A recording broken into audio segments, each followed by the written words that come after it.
Welcome back to Outlaws and Gunslingers, where we are slowly but surely, yes, opening beers, but slowly but surely on the verge of wrapping up our Prohibition series and heading straight into 1930s era gangsters, bank robbers, public enemy number ones, and all that good stuff. But for now, we got at least this episode and probably just one more episode to wrap up the whole Prohibition. Then we'll get into the 1930s bank robbers and so on and so forth. This one's going to be, if you've ever seen the world famous HBO show Boardwalk Empire, you know who this guy is. But that guy, Nucky Thompson in Boardwalk Empire, is highly fictionalized of the real Enoch Nucky Johnson, who we are profiling here today, who ran the prohibition and liquor and illegal prostitution plus gambling outfits in Atlantic City.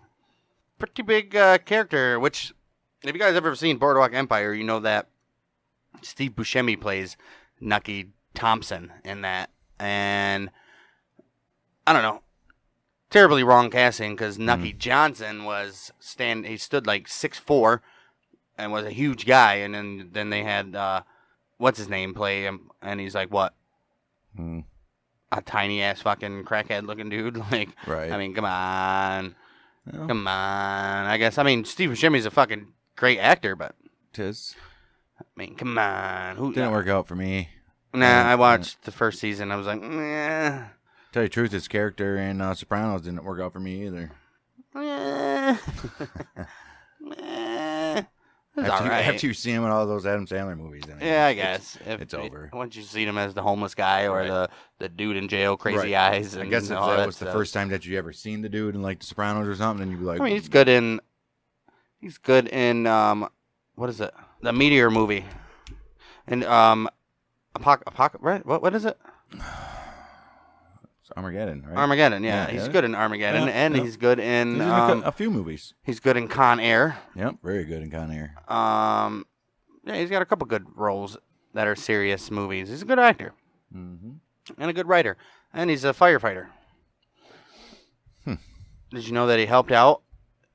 Helped out on fires? No. I hope so, being a firefighter. After 9/11, he went to his old fire station in New York and went to ground zero for like the first week and a half and helped. Doesn't surprise me. Good for him, right? Right. I don't know why we're talking about Steve Buscemi. This is not a profile of Steve Buscemi, but this is a profile of a character that he portrayed, who is Nucky Johnson. Enoch Johnson, a.k.a. Nucky? This dude was everything. Atlantic City, everything. Political boss, sheriff of Atlantic County, New Jersey, a businessman, a crime boss. He was the leader of the political machine that controlled the Atlantic City and Atlantic County government from the 1910s until his conviction and imprisonment. Well, you guys know how this ends. Right. In 1941, his rule covered the whole roaring 20s when Atlantic City was at the height of its popularity as a refuge from prohibition. In addition to bootlegging, the criminal aspect of his organization was also involved in gambling and prostitution. Pretty much anything that went down in Atlantic City, this dude fucking either controlled or 100% got a cut of. All right, it was definitely a part of it. You know that. Well, Nucky was born on the 20th of January in 1883.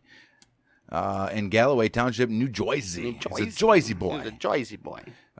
He was born to Smith E. and Virginia Higbee, as his mama's last name. They were Protestants, so there's that, right? Members of two of the Atlantic County's oldest family. Oh, okay. Here. So the Higbees and the Johnsons are two of Atlantic County's oldest families, huh? Right. The Protestant family type deals. Don't they stay together back then? Sure. All right. His nickname Nucky was derived from his forename Enoch. 1886, Johnson's father was elected sheriff of Atlantic County, New Jersey, for a 3-year term, and the family moved to Mays Landing, the county seat. His career in law enforcement alternated between the roles of sheriff of Mays Landing and undersheriff of Atlantic City. Okay. Along with Atlantic County clerk Louis P. Scott, 1854 to 1907, and Congressman John J. Gardner, the elder Johnson was a member of the three-man group dominating the governance of Atlantic City and Atlantic County prior to the rise of the power of, you guessed it, Louis Conley. Coonley? Something like that. 1905. Kuehnle. Coonley. In 1905, Nucky became his father's undersheriff in Maysland. And in 1906, Johnson married his teenage sweetheart, Mabel Jeffries. Oh, Mabel. Johnson and Mabel soon enrolled at New Jersey State Normal School, which is now the College of New Jersey, which is in Trenton, New Jersey, where he studied English literature. However, he later abandoned his studies in favor of his political career. Oh, in favor. I like how they spell it. Favor. In British. In favor. In favor. In 1908, he was elected sheriff of Atlantic County when his father's term expired, a position he held until ousted by a court order in 1911, which we'll be hearing about very, very soon. Yeah, in 1911 is when he was like, fuck it, I'm going to start doing things. 1909, Nucky was appointed to the politically important...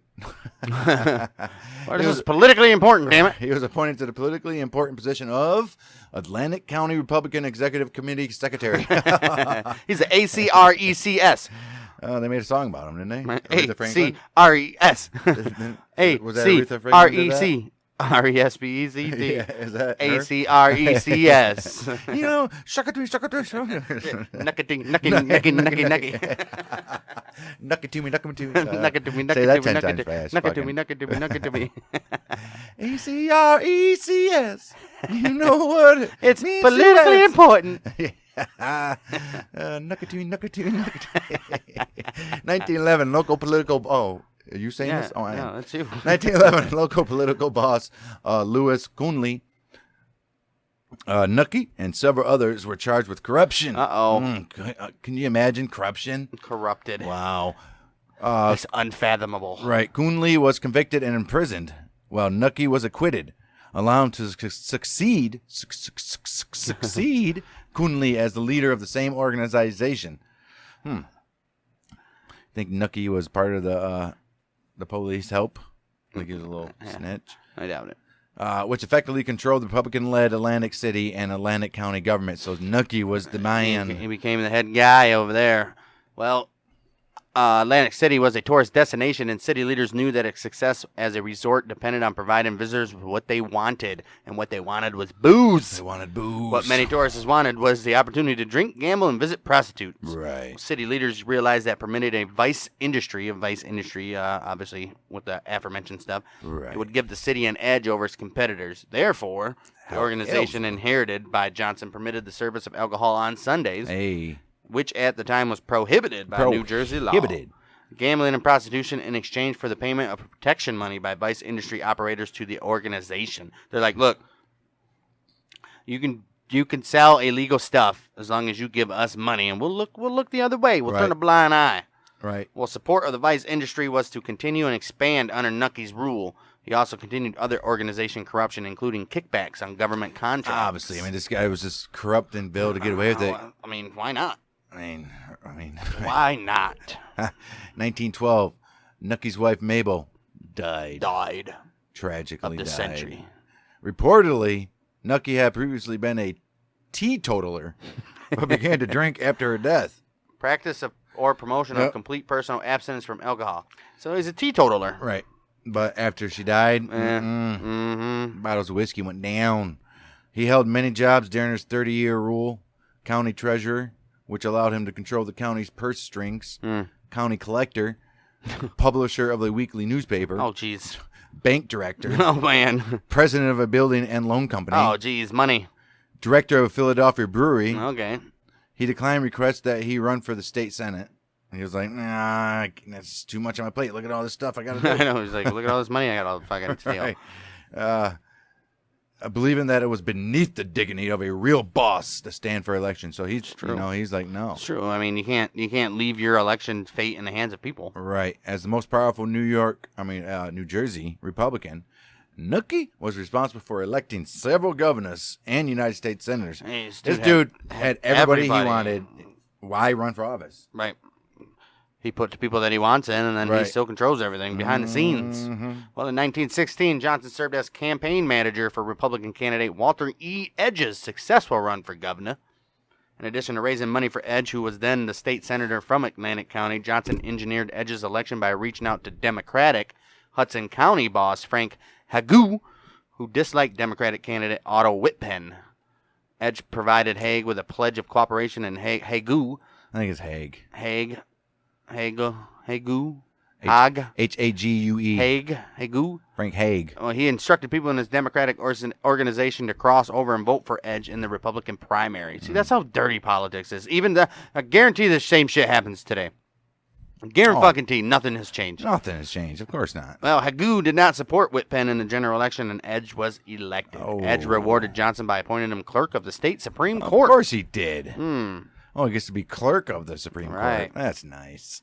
Well, Nucky's power reached its zenith during Prohibition, which was enacted nationally in 1919, but did not go into effect until 20, and lasted until 1933, so basically 13 years. Prohibition was effectively unenforced in Atlantic City, and as a result, the resort's popularity grew and grew and grew. The city then called itself the World's Playground. Welcome to the World's Playground. I would say like America's playground. Right. I'm sure there's lots of dirty places in France that were. Right. France is a I can just picture country. two guys in front of a wall on the city, and like the old school Roman, you got to open up the big walls to get in. And there's two guys, and they open and say, "Welcome to the World's Playground." And they open up, and everybody's there's like Ferris wheels Right. and carnival rides and fucking. They're all adults, no kids. Everybody, adults on teeter-totters and shit, swings. On the merry-go-round. Come on, Jenny! Yeah. And then there's bars everywhere. little tiki bars or whatever. Mm-hmm. That's hilarious. Right. This was aided by Nucky, who, with his influence and power in the city, made sure that anyone who was serving alcohol, running a brothel, or managing a gambling den wasn't bothered so long as Nucky got a cut of the money. Of course. That's the only way they're bothered. The only way they're bothered. The only way they're bothered. You don't bother those motherfuckers unless I don't get my money. Right.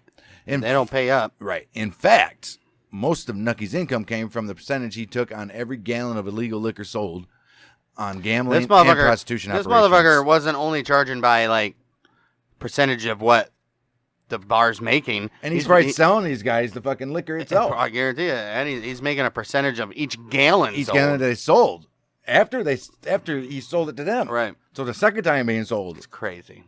Wow. Well, plus gambling and prostitution. Right. It is recorded that Nucky Johnson once said, "We have whiskey, wine, women, song, and slot machines. I won't deny it. I won't apologize for it. If the majority of the people didn't want them, they wouldn't be profitable, and they would not exist. That's true. The fact that they do proves to me that the people want them." Hey, man. Supply and demand.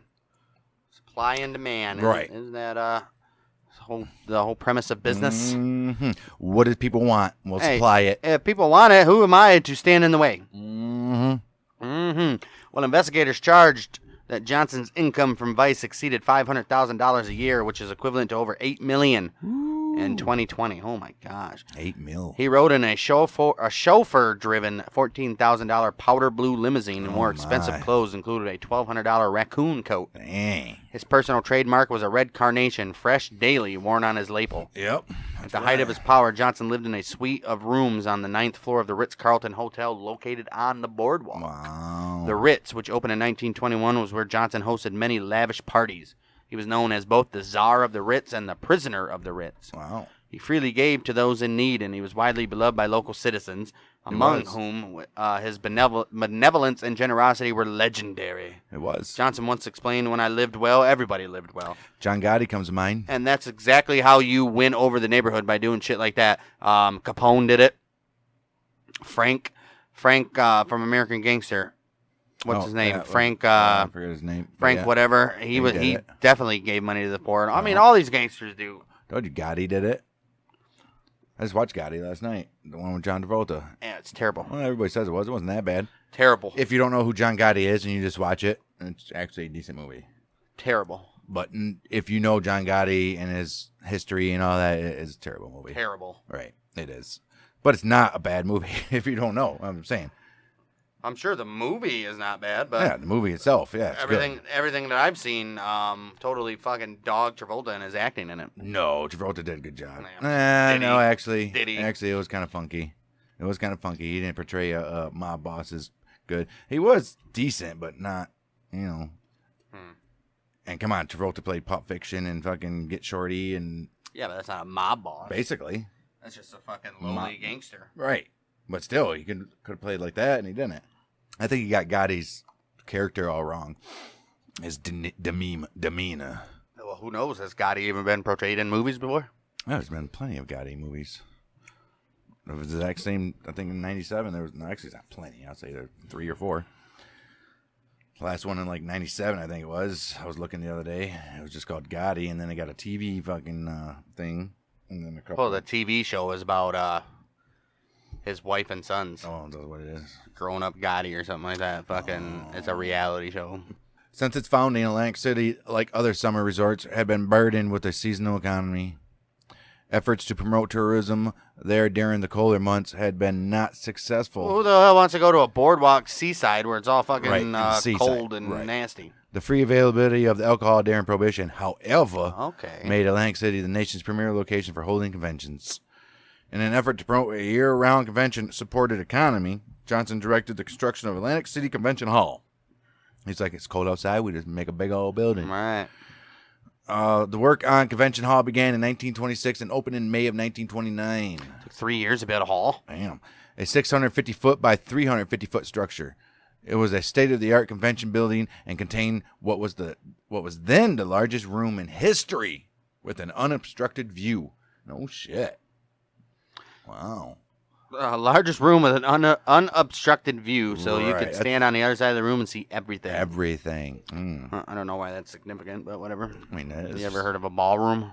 I guess. Well, under Nucky, Atlantic City was one of the leading ports for importing bootleg liquor, and in 1927 he agreed to participate in a loose organization of other bootleggers and racketeers along the East Coast, forming the Big Seven, or the Seven Group. Right. He was the host of the Atlantic City Conference in 1929, which was a meeting of national organized crime leaders, including the old Al Capone himself. Who was there? A well-known photograph purporting to show Johnson and Capone walking down the boardwalk together during the conference is of doubtful authenticity. I'm sure it happened. I don't know if that's the right I don't know photograph. if they walked down the boardwalk together, but I'm sure they fucking had a couple stiffies. Right. Well, Nucky's top enforcer and powerful Fourth Ward boss was former Ritz-Carlton Hotel bellhop Jimmy Boyd. Okay, Jimmy.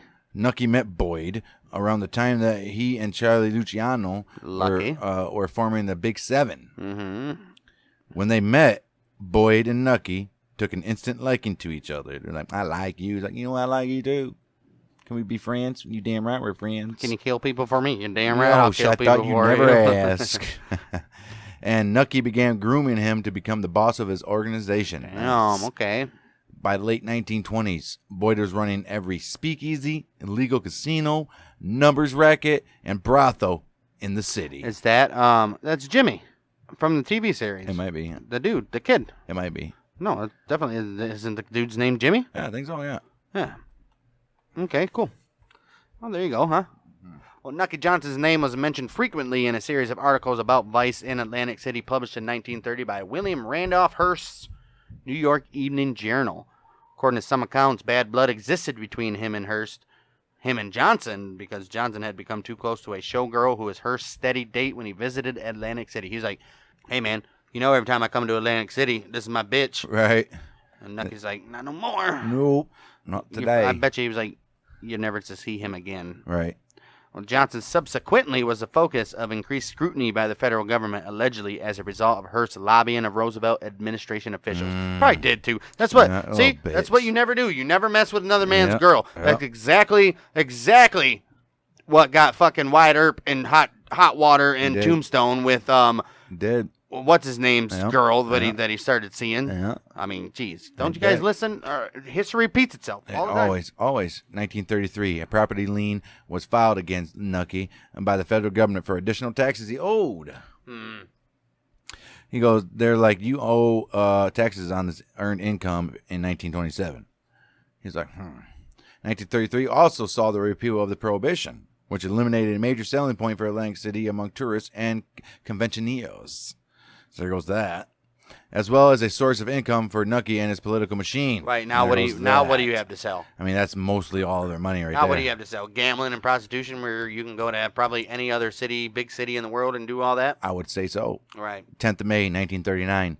Nucky was indicted for Indicted for evading taxes. Oh, there's Come the on. taxes. He invaded Texas. He invaded them. He's like, hey, I'm invading these. this is an invasion of your tax privacy. Right. He was indicted for evading taxes on about $125,000 in income that he received for numbers operators during 1935, 1936, and 1937. There we go. All they had to do was get him on one thing. They probably had millions of others. Mm-hmm. Well, a 2-week trial concluded in July of 1941, and Johnson was convicted. He was sentenced to 10 years in federal prison. It's a cakewalk. And fined $20,000. Especially federal prison. Right. On August 1st, 1941, Johnson, then 58 years old, married 33-year-old Swedish-American Florence Falassi Osbeck, a former showgirl from Philadelphia, to whom he had been engaged for 3 years. Nice. 10 days later, on August 11, 1941, Johnson entered Lewisburg Federal Penitentiary. Well, following his 1941 conviction, Frank S. Farley succeeded him as the leader of Atlantic City's political machine. So what's Frank S. Farley? Is he a bad guy? We'll find out. Oh, Farley's first move as a crime boss was to separate the organization's political from its criminal. All right. Oh, so he was still the crime boss. Criminal, right? Yeah, he appointed Jimmy Boyd, nice, former right-hand man of Nucky, as enforcer and as the overseer of all organized crime operations in Atlantic City. Okay, so Farley, him. Well, he was trying to distance himself from the American Mafia, though, so that probably didn't bode too well for him. And trying to distance himself from the government. Right. So he basically fucked himself, I think. Well, he was elected or in power until like the 70s, so he did something right. All right. Well, good for him. Not worthy of a whole episode, but... No. Nucky was paroled 15th August, 1945. 4 years, that's it? After 4 years in prison. And took a pauper's oath to avoid paying the $20,000 fine, equivalent to $288,000 today. As a sworn statement or oath by a person of being completely destitute or a pauper without much money. Oh, okay. So he's saying, I don't have the money to fucking pay back these fines. Right.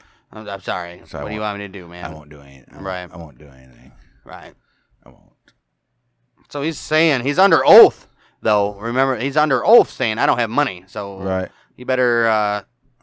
take it easy on the shit he's buying when he gets out of prison, then. Right. After his release from prison, Nucky lived with his wife and brother in a house owned by relatives of his wife. Mount Pleasant, Michigan. On South Elberon Avenue, Atlantic City. So he went back to Atlantic City, Of course he did. Why wouldn't he? There was speculation that he would seek elected office, but he never did. Instead, he worked in sales for the Richfield Oil Company. And with his wife, he was probably a great salesman. I'm sure he was. Great salesman. With his wife, so he worked there with his wife for Renault Winery. So he worked 2 different jobs. Damn. During these years, Johnson and his wife would sometimes attend local political dinners or rallies, where they would be seated at the head table. Of course they would. He continued to dress impeccably. Including a red carnation on his lapel. And you're going to say that he was a pauper? He didn't have no money, right? Right. Nucky steadfastly supported Farley's leadership. Of course he did. He had no choice. And why not? I'm sure he got some kickbacks from Farley as well. He was probably like secret boss still. In 1952, when Farley organization faced a particularly strong election challenge, Nucky campaigned on his behalf in Atlantic City's predominantly black North Side area, where Nucky remained popular. Well, unfortunately for Enoch, Nucky Johnson, he died. Just like everybody. Right, just like everybody does. He died on December 9th, 1968 at the Atlantic County Convalescent Home in Northfield, New Jersey. According to the press of Atlantic City, Johnson was born to rule. He had flair, flamboyance. He was limousine riding, jet flying. Right. You know, he was politically amoral and ruthless and had an eidetic memory for faces and names, and a natural gift of command. He had the reputation of being a trencherman, a hard drinker, a Herculean lover, an epicure, a sybaritic fancier of luxuries, and all good things in life, quote unquote. He died of natural causes in the Atlantic County Convalescent Home. 68, he died, and he was born in... 83. 83. Right? Yeah, 83. So good for him. Died of natural causes at like 70 what? 83 to 68? 68 to 83.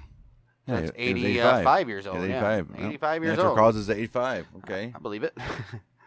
Well, everybody knows Boardwalk Empire. It's a fictionalized television series Well, from... Boardwalk Empire fictionalized his character as well. Right.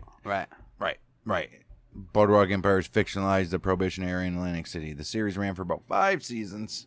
Was produced by Martin Scorsese and Mark Wahlberg, of course. Starred Steve Buscemi as Nucky Thompson. Show creator Terrence Whitner elected to portray a fictionalized version of Johnson to give the writers creative license with history. Right. They can do pretty much, they can change it. And to maintain suspense. One great difference between the real Johnson and the fictional Thompson is that the real Johnson is not known to have a Thompson. What? Is not to have killed anyone personally. Okay.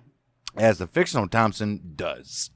There's also no evidence that Johnson ever ordered someone to be killed. Wow. Okay, I'm sure there is. I'm sure it happened, though. Also, though, Thompson is portrayed as running his distillery for bootlegging and competing directly with real-life gangsters for distribution on the East Coast, whereas the real Johnson took a cut of all illegal alcohol sold in Atlantic City but was never known to engage in competition or turf wars. He has been described as running his empire with a velvet hammer, very soft but firm. Johnson did not remarry until 1941. Yeah, long after that in the show, Thompson remarries in 1921. Yeah, to the chick. Thompson is Irish Catholic, while Johnson was a Methodist, whose parents were two Atlantic County's oldest families. The HBO television series is based on the chapter of the 2002 book Boardwalk Empire, The Birth, High Times, and Corruption of Atlantic City by Nelson Johnson. No relation. So that's old Nucky's story, which, I mean, that's pretty much just in line with the television show, besides the stupid fucking side stories and all that shit, but the majority of the major shit is pretty much in line there. And dudes like him and Wyatt Earp back in the day, and anybody like that, if you're involved in anything government, I mean, you're unstoppable basically. Until it's like, hey, dude, we can't even defend you anywhere, bud. Enough's enough. Well, if he wasn't getting involved with people's chicks, right, and they didn't have, he would have been fine. He would have been fine, but no, as usual, getting involved with people's chicks causes trouble. You guys need to realize that. First of all, second of all, he would have been fucked anyways if he wasn't involved with somebody's chick. Because as soon as Prohibition was over, he had nothing else. I mean, what are you gonna do now? What are you gonna do now? You can still be a senator and make millions of dollars. He didn't want to be a senator. No, he would have had to have been. I don't think so. What else are you gonna do? Well, he would have had to straight up start killing people. Become a mob boss, a real mob boss. A real mob boss. So yeah, Nucky Johnson. I mean, yeah, no, Nucky Johnson, not Thompson. Nucky Johnson. That's gonna wrap up this edition of Outlaws and Gunslingers. I think we have one more next week, which is probably going to be.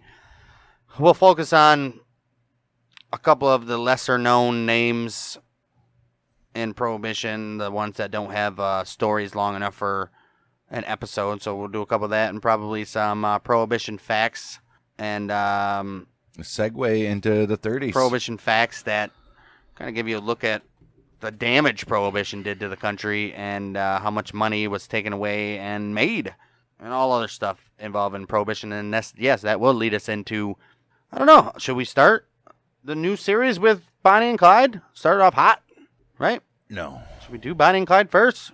Yeah, might as well. I mean, right? Yep. Might as well, right? Yep. Yeah, Bonnie and Clyde. That's going to be in 2 weeks from now, but next week we'll do like a smorgasbord of Prohibition stuff just to wrap up the Prohibition series, and we're headed into the 30s. Criminals, gang. We got a lot of stuff in the 30s. We got a lot of stuff in the 40s, 50s, 60s. 50s, 60s, 70s, 80s, 90s, 2000s, 2010s, 2020s. 2020s, we're going to be focusing on the Biden crime family. Yeah. And got the Clinton crime family in the 90s and Lyndon 2000s. Johnson. I mean, we got a lot of stuff. So we'll be back next week for smorgasbord of Prohibition, wrapping up the Prohibition series. You can go check us out on the Mouthy Michiganders when this comes out on the 22nd, I believe, which would be Tuesday that it comes out. In about 5 more days, the Mouthy Michiganders are no more. What are we going to be? We don't know, so go over there. The same old shit we've had before. June 25th, 2021 on the Mouthy Michiganders feed. For now, go check that out. Big surprise there. Is it a big surprise? We don't know. We don't know. I don't think it's a big surprise. Also, go check out Leah Corey on the Case if you're a fan of improvised comedy private investigators go out and try to solve crazy private investigation cases. Lots of crazy shit happens over there. We had a new story for you out here, but when we recorded it only ended up being 11 minutes. Yeah, I'm gonna add a little bit more of that story, but a scripted / improvised comedy series. Lee and Corey on the Case, wherever you get your podcasts. And like I said, we'll be back next week for the old the old smorgasbord. We are the Mouth of Michiganders with Bang Dang.